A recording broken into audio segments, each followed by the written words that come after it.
কিরে কি করিস? ব্যস্ত নাকি? আরে জেঠু, তুমি এখানে? আসলে কটা টাকার দরকার ছিল। ভাবলাম কার কাছেই চাইবো, তোরা তো ফ্যামিলি, তাই তোদের কাছেই আসলাম। বিপদের সময় ফ্যামিলি তো ফ্যামিলিকে দেখবে বল। তা জেঠু, কিছুদিন আগেই অবধি তো তোমরা আমাদেরকে সহ্য করতে পারতে না। তোমার পা আমাদের বাড়িতে দিতে ঘেন্না লাগতো, মনে আছে? আরে জেঠু, এসো। এ, আমি তোদের বাড়িতে বসতে আসিনি। যেই টেবিলে বসে তোরা খাস সেই টেবিলটা নিয়ে যেতে এসেছি। বাবা কোথায় তোর? ডাক তোর বাবাকে। কিন্তু জেঠু, ওটা তো আমাদের। বেশি স্বপ্ন দেখা ভালো না। মা মারা যাবার সময় বলেই গেছিল যে এই টেবিলটা আমি নেব। অত বেশি নাটক করিস না, চুপচাপ টেবিলটা বার করার ব্যবস্থা কর। আচ্ছা ঠিক আছে, আমি বাবাকে বলে ওটা বেরোনোর ব্যবস্থা করছি।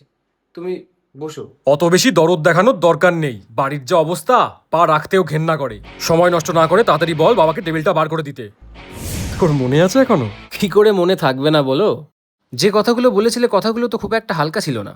আর তাছাড়াও তখন আমাদের ফাইন্যান্সিয়াল কন্ডিশন অতটা বেশি ভালো ছিল না, তাই পাত্তাও দিতে না।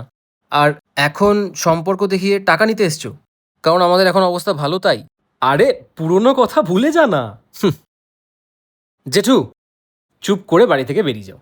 মানে কি বলতে চাইছিস? চুপ করে মুখে আঙুল দিয়ে বাড়ি থেকে বেরিয়ে যাও। স্বার্থপর লোক কোথাকার। টাকা চাইতে এসছে।